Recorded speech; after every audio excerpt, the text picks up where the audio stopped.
एक तरफ रसिया की मिसाइल गरज रहे हैं, दूसरी तरफ चीन के ड्रोन आसमान नाप रहे हैं और अमेरिका अपनी सेना तैयार कर रहा है। सवाल ये है, क्या हम थर्ड वर्ल्ड वार के किनारे पे खड़े हैं? आज मैं आपको बताऊंगा क्यों लोग थर्ड वर्ल्ड वार से डर रहे हैं, कैसे छोटी छोटी घटनाएं बड़े युद्ध में बदल सकती हैं, और सबसे बड़ा सवाल, क्या सच में तीसरा विश्व युद्ध होगा या फिर ये सिर्फ एक अफवाह है जो न्यूज़ और पॉलिटिक्स के हवाओं में घूम रही है। मैं हूं अंकित, एक SST एक्सप्लोरर। आप अगर नए हैं तो चैनल को कर लीजिए सब्सक्राइब, क्योंकि यहाँ नॉलेज भी लगती है इंटरेस्टिंग। तो चलिए शुरू करते हैं आज का इंटरेस्टिंग वीडियो। इतिहास के पन्ने हमेशा एक बात याद दिलाती है, बड़े युद्ध कभी एक दिन में नहीं शुरू होता। 1914 में एक छोटी सी घटना, एक राजकुमार की हत्या ने पूरी दुनिया को आग में जला दिया। उस वक्त किसी ने नहीं सोचा था कि वो एक हत्या लाखों लोगों की मौत का वजह बनेगी। अलायंस बने, शर्तें टूट गई और दुनिया दो हिस्सों में बांट गया, जो रूप लिया फर्स्ट विश्व युद्ध का। फिर 1939 आया, जब जर्मनी के लीडर एडोल्फ हिटलर ने अपने एक्सपेंशन के सपने पूरी दुनिया के लिए खतरा बना दिया। ब्रिटेन, फ्रांस और अमेरिका जैसे देश इस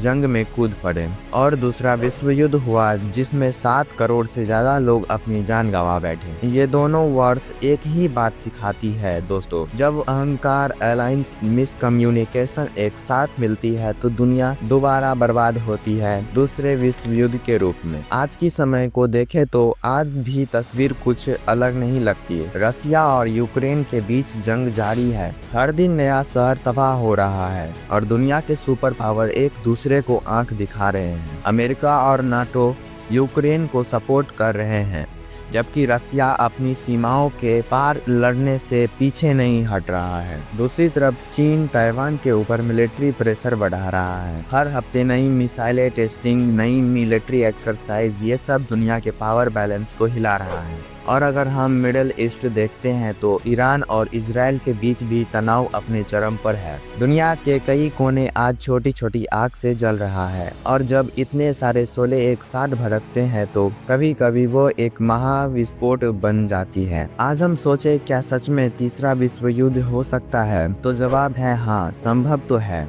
और उनके 3 बड़े कारण हैं। पहला, बड़े देश छोटी जगहों में अपनी प्रॉक्सी वार लड़ा रहे हैं, जैसे रसिया यूक्रेन या इजराइल फलस्तीन। ये छोटी जंग ग्लोबल पावर के बीच एक टेस्टिंग ग्राउंड बन गई है। दूसरा, अलायंस और मिसअंडरस्टैंडिंग, एक देश कुछ करता है तो दूसरा रिएक्ट करता है, फिर तीसरा अपने अलाई के सपोर्ट में आता है, और इस तरह एक छोटी लड़ाई पूरी दुनिया तक फैल सकती है। तीसरा, टेक्नोलॉजी। आज के इस दौर में AI जैसे टेक्नोलॉजी अपने चरम पर यूज किए जा रहे हैं और वेपन्स के नजरिए से देखे जा रहे हैं। AI और एटॉमिक्स वेपन्स के युग में फैसले इंसान से तेज होते जा रहे हैं। एक मिसाइल गलती से डिटेक्ट हो जाए, एक AI सिस्टम उसे अटैक समझ ले और ऑटोमेटिक रिस्पांस दे दे तो युद्ध शुरू होने में सिर्फ सेकंड लगेंगी। यही है आर्टिफिशियल इंटेलिजेंस का डबल एज्ड स्वॉर्ड, मदद भी करता है और खतरे भी बढ़ाती है। अब सवाल है, कैसे हो सकता है third world war? World war third कई रूप से हो सकती है। पहला रूप, एक रीजनल वॉर जो बढ़ते बढ़ते ग्लोबल बन जाए, जैसे ताइवान क्राइसिस या यूक्रेन का कॉन्फ्लिक्ट, अगर नाटो डायरेक्टली इन्वॉल्व हो जाता है तो। दूसरा रूप, साइबर और इकोनॉमिक वार, बैंक्स, पावर गाइड्स, सैटेलाइट, अगर इन पर अटैक हुआ तो बिना बंदूक के दुनिया घुटनों पर आ सकती है। तीसरा और सबसे खतरनाक रूप, लिमिटेड न्यूक्लियर एक्सचेंज, अगर एक भी टैक्टिकल न्यूक्लियर बॉम्ब गिरा तो दूसरा देश रिटेलिएशन में पूरा आर्सेनल चला सकता है, फिर दुनिया का कोई कोना महफूज नहीं रहेगा। और चौथा, AI ड्राइवर एक्सीडेंटल वार, एक ऑटोमेटिक डिफेंसेस सिस्टम गलती से किसी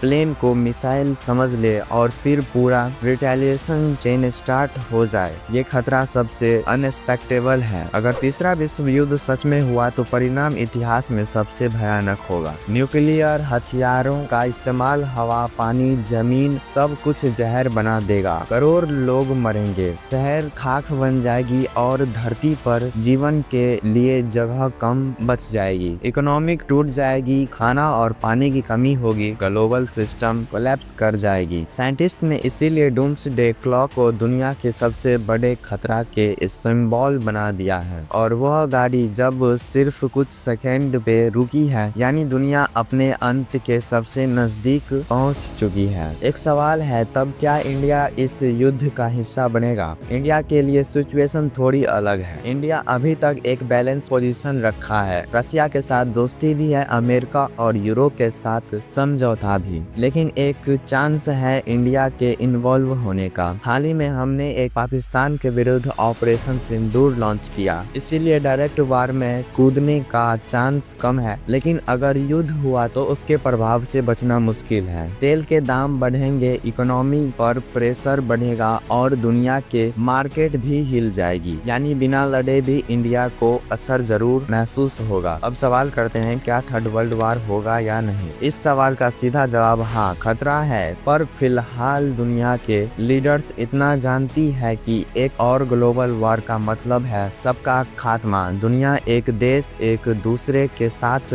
जुड़े हुए हैं। ट्रेड, इकोनॉमी, टेक्नोलॉजी सब कुछ एक दूसरे पर निर्भर है। इसलिए कोई भी देश पहला न्यूक्लियर लॉन्च करने से पहले हजारों बार सोचेगा। लेकिन इतिहास में यह भी बताया है कि वार्स गलती से नहीं शुरू हो जाती है, और जब ईगो, पॉलिटिक्स और टेक्नोलॉजी के साथ आती है तो इंसान का गुस्सा उसके अकल पर भारी पड़ जाती है।